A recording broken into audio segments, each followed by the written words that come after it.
Today's story isn't just about math or politics, it's about what happens when courage meets humility in the most unexpected place, a college classroom. Karoline Leavitt, the youngest White House press secretary, steps into a challenge meant to break her. But what unfolds will surprise you, inspire you, and maybe even change how you see yourself. The autumn breeze whispered through the red brick archways of Rutherford Institute of Technology as Karoline Leavitt stepped onto campus, a navy coat draped neatly over one arm and a sleek leather portfolio in the other.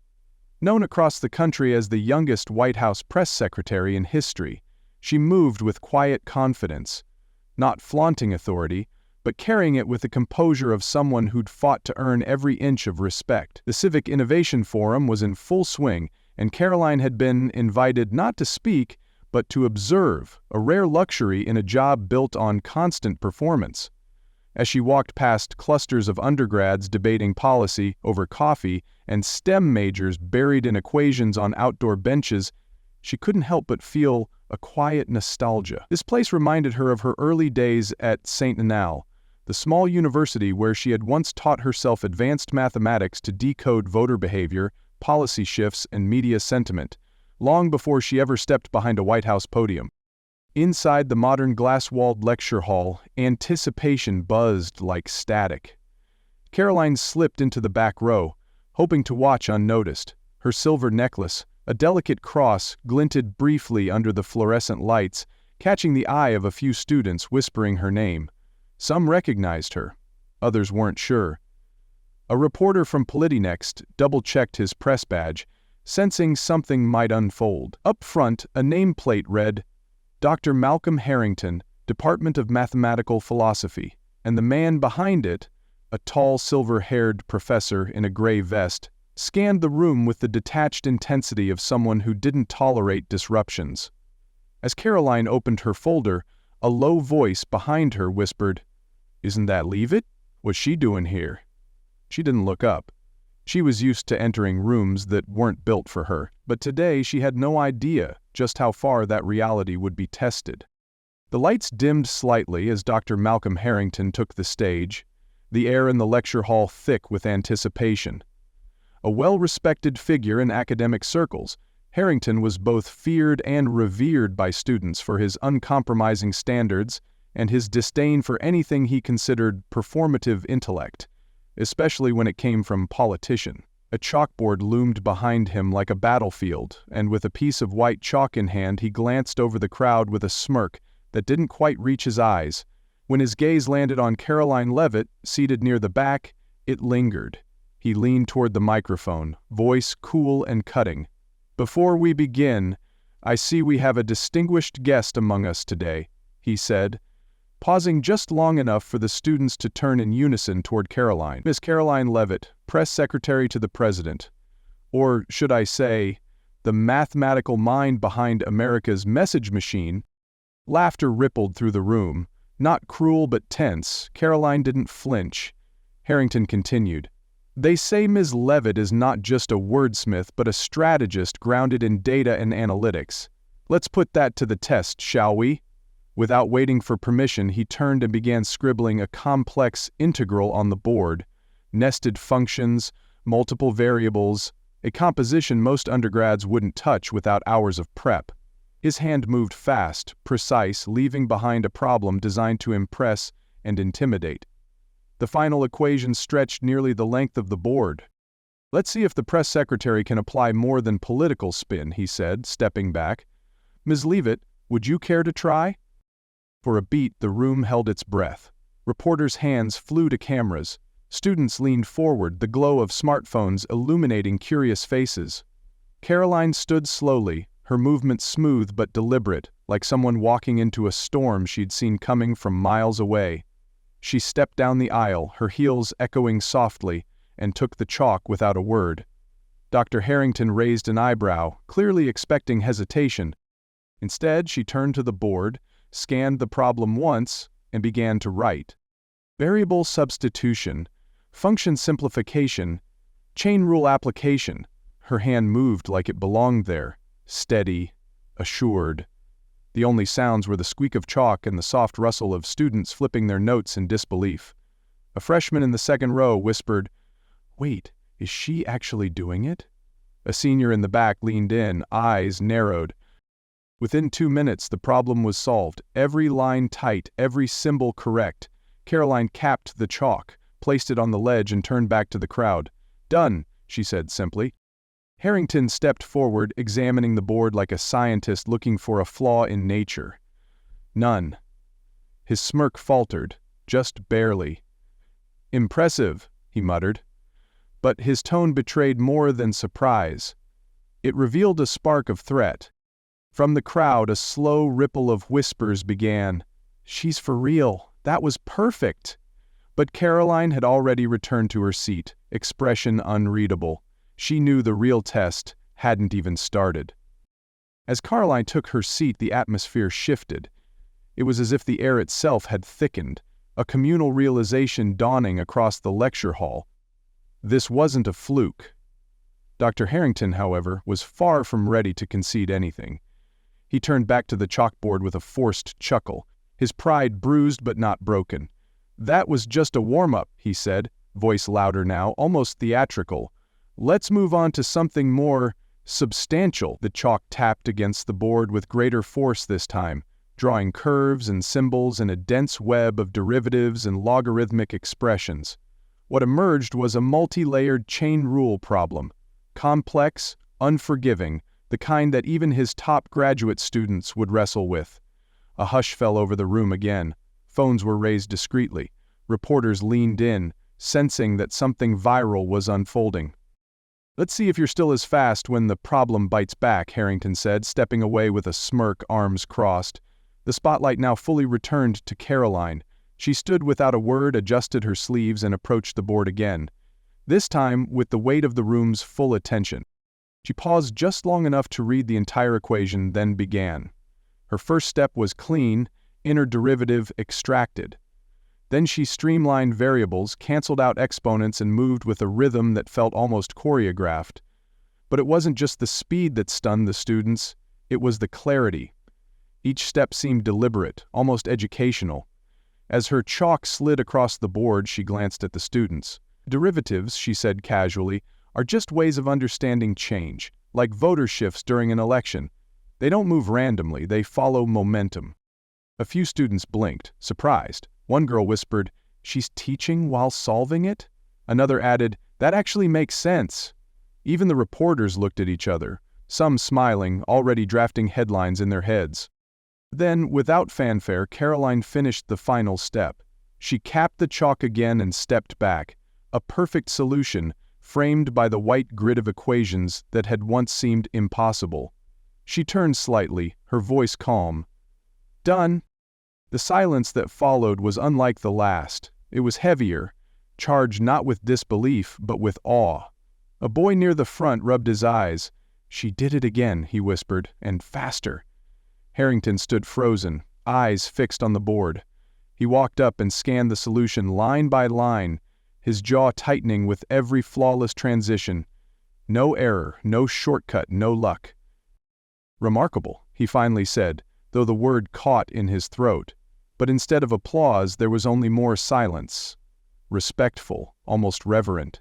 Karoline returned to her seat again, but now heads turned with admiration rather than doubt. A new energy settled over the room, not of challenge, but curiosity. Even Harrington felt it. The control he once had over this room had shifted, quietly, irrevocably, and he knew he had to reclaim it, but not with chalk alone.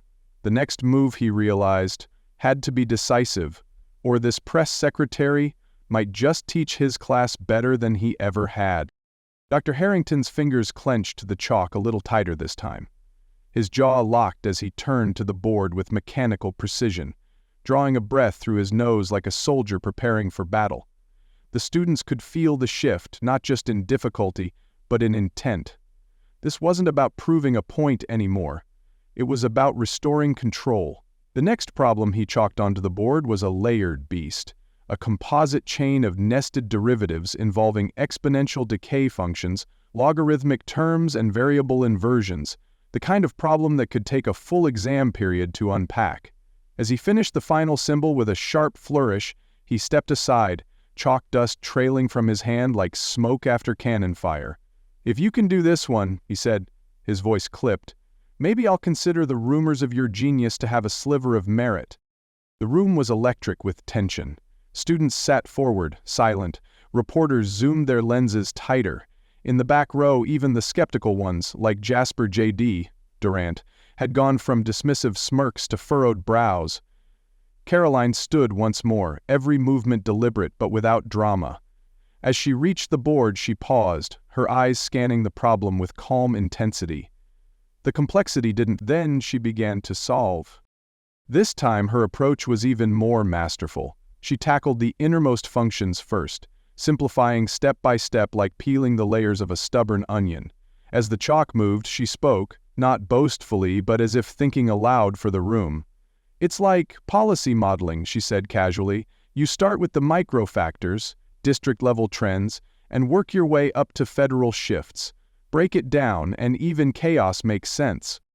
A few students chuckled, not mockingly but in surprise. A girl in the second row muttered, "Wait, that actually helps."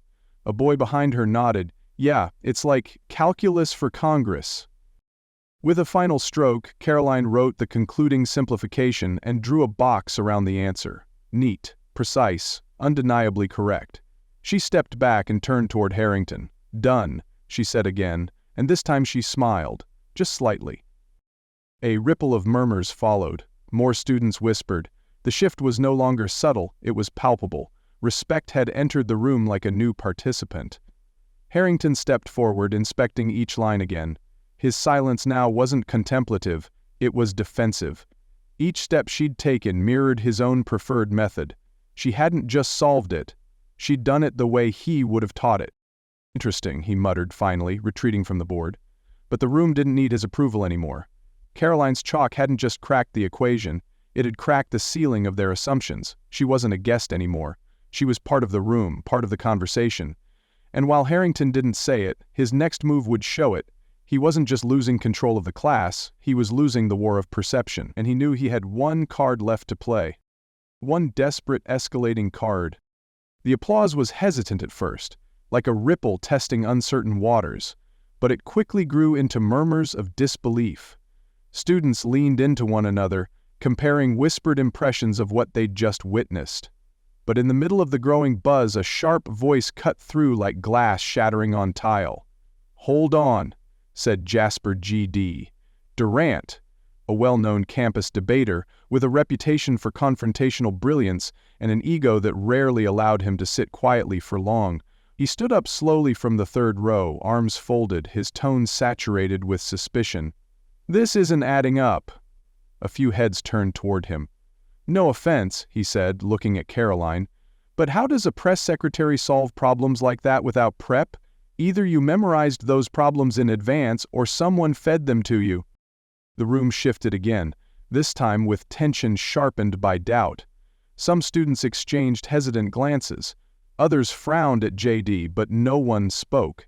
Even Dr. Harrington, standing near the chalkboard, raised an eyebrow, not in surprise, but in intrigue.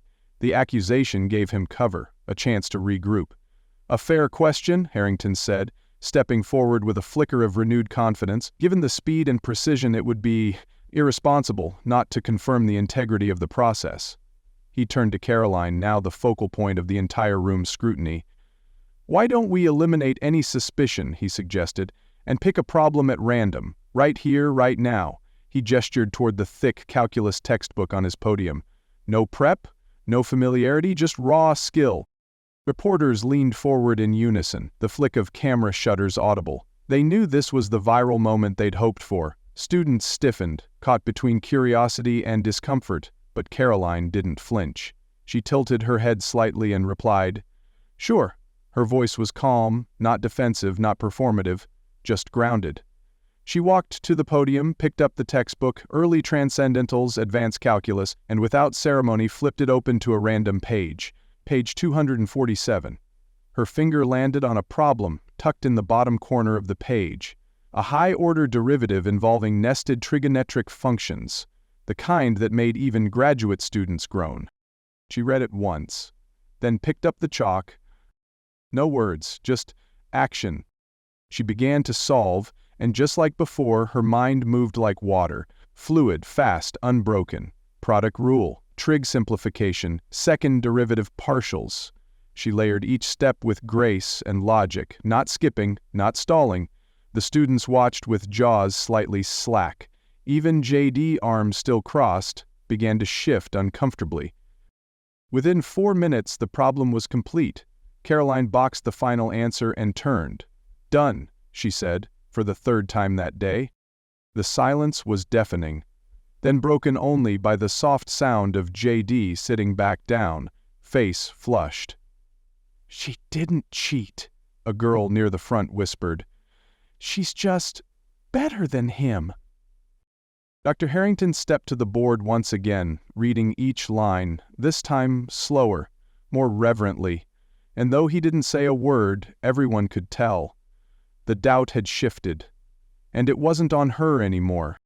Karoline stepped away from the board, wiping the chalk from her fingertips with the ease of someone who had nothing left to prove, but the lecture hall wasn't ready to let the moment pass. What had begun as a political figure being sized up by academia had transformed into something else entirely. Around her, students exchanged wide-eyed glances. Even the ones who had doubted her, especially J.D., sat stunned in silence. The problem she had randomly selected from page 247 wasn't just hard, it was punishing. A layered derivative wrapped in trigonometric identities requiring knowledge of both advanced calculus and intuitive simplification techniques. Yet Karoline had moved through it with elegance, as if navigating a familiar path. The last stroke of chalk was barely dry before the silence broke. "She didn't even pause," someone muttered aloud. A bespectacled student near the front leaned toward her friend, whispering, "That's a grad-level problem. She solved it like it was high school algebra." Even the reporter from The Verge, who'd initially come to cover a dull policy panel, was now typing furiously, the headline already forming, "White House Press Secretary Schools Elite University in Real-Time Calculus Battle." Dr. Harrington, meanwhile, stood completely still. He read every step on the board like it was written in another language, one he knew fluently, yet couldn't replicate with the same fluidity. His eyes scanned each operation, searching for a crack, a misstep, any evidence of error. None appeared. The lines flowed with such clarity, such intentionality, that even his ego struggled to deny the truth. He turned back to the class, but his usual composure had fractured. For a moment he looked less like the infamous academic titan of Rutherford and more like a man watching his certainty dissolve. But his pride wouldn't let him stop there. "Impressive," he said stiffly, clearing his throat. "But let's be honest, there's always a chance of memorization, even by accident.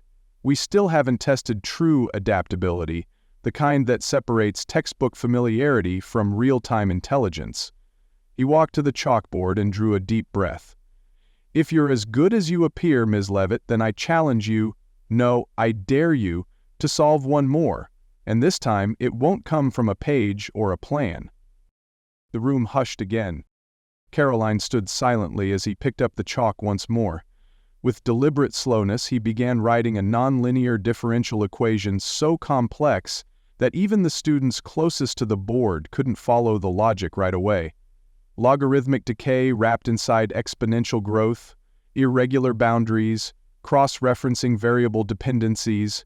It was the kind of equation professors saved for academic competitions or to humble doctoral candidates. As he finished the final symbol, Harrington capped the chalk and stepped back. The fire in his eyes reignited. "If you solve this," he said, locking eyes with Karoline, "I'll resign from teaching, on the spot." The class gasped, reporters jolted forward, even J.D. looked stunned. Karoline's response? She stepped forward, picked up the chalk, and turned to the class. "Anyone want to solve this with me?" The room froze, stunned into disbelief by Karoline's question. "Anyone want to solve this with me?" she had asked. Not sarcastically, not dismissively, but with sincere invitation. For a moment, it didn't register. This was supposed to be a duel, a public intellectual takedown staged by a veteran professor who had just bet his career on the outcome. The challenge had been clear: solve this nonlinear differential equation. On the spot, no help, no room for error, or let him walk away the victor. But instead of reacting with defiance, Karoline turned the equation into an open door. This isn't just about showing off what one person knows, she added gently. It's about how we learn. Together. Her voice didn't carry mockery. It carried warmth, curiosity, and, most dangerous of all, hope. In the silence, a shy hand rose. It was Talia, a sophomore who'd barely spoken in class all semester. I think you start by separating the variables, she said hesitantly. Karoline nodded immediately, turning back to the board and sketching the first few lines with confident strokes. Good eye, she said, glancing at Talia. That's the right first step, the crowd stirred. Was this really happening? A few students leaned in closer. Then another voice. Try substitution, it might simplify the exponential term, offered Eli Moreno from the back. Yes, Karoline agreed, moving quickly. The chalk squeaked as she transitioned the problem. Then came a domino effect. Sadie Brooks added, check the boundary conditions, otherwise we'll over-constrain the solution. A ripple of laughter followed her nervous comment, but Karoline smiled. Exactly, she said. Let's isolate the growth rate. The board began to fill, not chaotically but like an orchestra tuning together. She handled every suggestion with grace, leading with both intelligence and encouragement, correcting gently where needed but never condescending. The students weren't just watching anymore, they were participating. The hall had transformed from a battleground into a workshop. Meanwhile, Dr. Harrington stood motionless near the edge of the platform. The chalk he'd used to draw the equation, his final blow, now felt like a relic. He'd aimed to crush her with intellectual pressure, to expose what he assumed was media polish, masking shallow intellect. But what he was witnessing was something far more dangerous to his pride. Real leadership. Not the kind forged in campaign rallies or sound bites, but the kind that made people better, lifted them up, and invited them to reach higher. Within minutes, Karoline closed in on the solution. Integrals aligned, variables simplified, the equation bowed to logic. With one last careful sweep of chalk, she drew a box around the final answer. Perfect, precise, collaborative. She turned to the class. Done, she said, not as a declaration of victory, but of completion. Silence reigned once more. Then came the first clap, tentative, from Talia. Then Ely, then a wave. Applause filled the hall, erupting like a dam breaking open. Whistles, cheers, and stunned laughter swept through the room as students rose to their feet. Phones captured every second. Reporters scribbled furiously. And Harrington? He didn't move. Not yet. The board in front of him bore the evidence. He hadn't just lost an academic bet. He'd witnessed a paradigm shift. Karoline Leavitt hadn't crushed him. She'd converted the room. When Karoline turned to the crowd and invited them to solve the impossible equation with her, it didn't feel like strategy, it felt like a reset. Her voice carried no arrogance, only conviction. Math isn't a solitary weapon, she said, chalk in hand. It's a language we share, to understand, to predict, to improve. For a few heartbeats the room hesitated, then quietly something shifted. Talia, still seated near the edge of the second row, raised her hand again. Her voice trembled, but her words were clear. I think the equation needs variable separation first. Karoline smiled, gestured toward the board, and began rewriting the structure accordingly. That's exactly right, she said warmly. Good catch. Her tone was so approachable that students who'd been too shy to speak earlier suddenly felt like contributors, not spectators. Encouraged, Eli Moreno called out from the back, suggesting a substitution to simplify the nested exponential. Let's try it, Karoline said, already implementing it. She didn't need their help, every observer knew that, but she made space for it anyway. She didn't command the class, she connected with it. Slowly, the lecture hall evolved from a tightrope walk of pride and performance into something radically different. A living, breathing brain. Ideas bounced from row to row, voices overlapping, students scribbling notes. Sadie Brooks, who hadn't spoken all term in her differential equations course, stood up and nervously pointed out an early term that might be a distraction. "Filter noise from signal," Karoline replied with a grin, "just like in press briefings." Laughter spread through the room. What had started as an ambush had turned into a masterclass. Karoline worked as though she were back in her college dorm, not at the epicenter of an academic showdown. She offered brief analogies, likening function slopes to policy reaction curves, explaining partial derivatives with real-world examples like supply chain shifts. And it worked. The math no longer felt suffocating, it felt alive. For the first time that day, the students weren't watching to see if she would fail, they were hoping they could keep up. Harrington, still near the front, stood motionless. He had imagined this challenge as a definitive end to the spectacle, a trap that would finally break her composure. But he had underestimated something vital. Karoline didn't play zero-sum games. She didn't take the bait. Instead, she'd dismantled his equation not just with knowledge but with grace and inclusion. And as the last integral resolved and the boxed answer glowed under the lecture lights, it became undeniably clear this was no longer about Karoline Leavitt versus Dr. Harrington. This was Karoline Leavitt and a roomful of future thinkers, rebuilding the very definition of learning in real time. When she turned back to the class, chalk dust on her fingertips, her expression wasn't one of victory, it was fulfillment. "Done," she said softly. This time, no one whispered, no one questioned, they just rose. First Talia, then Ely, then the rest, applauding not just a solution, but a transformation. The room had changed. She had changed it. And the man who once held its command could only watch, knowing the chalk was now in someone else's hands. Dr. Harrington stood alone at the edge of the chalkboard, eyes locked on the equation that had just been conquered. Not by brute force, not by isolated brilliance, but by something far more disarming: shared insight and quiet leadership. The board still bore the final boxed answer, flawless in its logic, elegant in its delivery. But it wasn't the math that shook him. It was the way it happened. He had designed the problem as a gauntlet, a trap, a definitive humiliation, to strip away the polish from a press secretary he believed was all style, no substance. And yet, here he was, watching the very students who once looked to him in awe now cluster around Karoline Leavitt, asking questions, laughing, inspired. For years he'd taught them formulas. Today, she'd shown them meaning.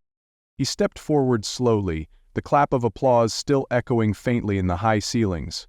With a trembling hand, he reached out to the board and ran his fingers lightly across the chalk-drawn answer. The powder clung to his skin like a reminder. This wasn't just a solution, it was a lesson. One he hadn't planned for. Turning to face the room, he found himself searching for words, not in defense of his pride, but in service to a truth that refused to be ignored. His voice, when it came, was low, stripped of sarcasm. "I was wrong," he said.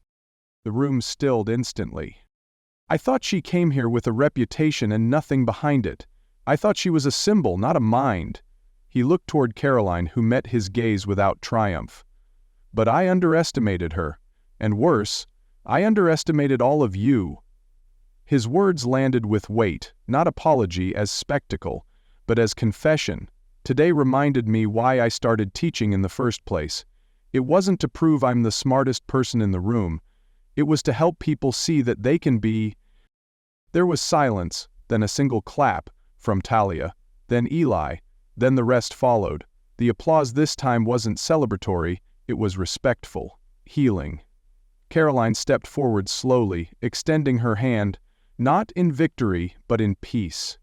Harrington hesitated just for a moment, then reached out and shook it, his grip firm but softened by gratitude.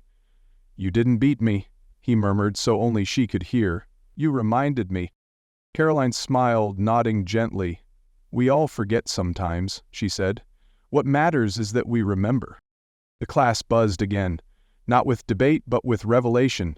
Students began gathering their things, yet none of them were rushing to leave. They lingered, unwilling to let the moment go too quickly. Dr. Harrington, still standing near the board, looked out over the sea of faces. They weren't just his students anymore, they were thinkers, collaborators, woken up by a press secretary who turned a public challenge into something far more powerful. a classroom revolution. And for the first time in years, he felt like a teacher again. The lecture hall emptied slowly, but the atmosphere buzzed with something that refused to fade. Students lingered in small clusters, replaying every detail of what they had just witnessed. Karoline's words, her poise, and her unexpected mastery of advanced calculus turned what could have been a dry intellectual exchange into a compelling story of humility and brilliance. By nightfall, Press Secretary vs. Professor was trending on X, and videos titled Karoline Leavitt Solves What No One Could climbed rapidly on YouTube. Yet the virality wasn't the real story. Something deeper was unfolding. For many students, math had always been a foreign language, intimidating and inaccessible. But Karoline, without flash or ego, had made it feel like a tool they could own. She didn't just solve problems, she redefined what was possible. Talia, the shy sophomore who first spoke during the collaborative solution, approached Karoline afterward. "You made me feel like I belonged," she said softly. Karoline smiled. "You already did. You just needed someone to remind you." Even J.D. Durant, who had publicly doubted her, nodded in quiet respect. "I was wrong," he admitted. Karoline offered a small nod in return, firm, gracious, and without judgment. Elsewhere, in the quiet of his office, Dr. Harrington stared at a notepad, surrounded by chalk dust and ungraded papers. For the first time in years, he wasn't thinking about what to teach next, but why he'd ever started teaching at all. Amid the scribbles, one line stood out: "Teach to inspire, not intimidate." That night, something shifted across campus. Sadie Brooks reopened her dusty calculus textbook. Eli Moreno wrote a blog post titled, "How Karoline Leavitt Made Math Human Again." J.D. used his podcast to reflect on the danger of assumptions and the courage it takes to admit you're wrong. Karoline hadn't just changed the energy in one room, she had redefined the academic culture of Rutherford. And Karoline, she slipped out the same way she arrived, without a spotlight. No press team, no victory lap, but what she left behind was undeniable. A classroom full of students who now saw math not as a wall, but as a bridge. She hadn't come to impress, she came to connect, and she succeeded. The next morning, Dr. Harrington typed a brief email. "Thank you. Yesterday you changed me, and the class. You reminded me what education is supposed to be." He hit send and sat back, no longer bitter, just grateful. Karoline hadn't just solved equations, she sparked something deeper. Belief in curiosity, humility in knowledge, and the courage to learn, even in a room that doubted you. That was her real legacy. Not trending hashtags, but students who saw themselves and each other a little differently. The story of Karoline Leavitt at Rutherford Institute teaches us that true intelligence isn't about dominance, it's about connection. In a setting designed to challenge and possibly humiliate her, Karoline didn't respond with ego or defensiveness. Instead, she turned confrontation into collaboration, using humility and clarity to transform a room full of skepticism into one filled with belief. She reminded everyone, students, professors, even her critics, that leadership isn't loud, it listens, it invites, and it elevates others. Dr. Harrington, once rigid in his pride, rediscovered the heart of education through her example. The students, many of whom once feared or resented math, found renewed confidence and curiosity, and perhaps most importantly, the story shows that labels, be they politician, student, or professor, mean nothing without action, openness, and empathy behind them. Karoline didn't just prove she was smart, she proved that being smart means helping others feel smart too. That's the kind of legacy that outlasts applause, grades, or headlines. The real lesson is simple but powerful. When we lead with humility and invite others to rise with us, we don't just solve problems, we change lives.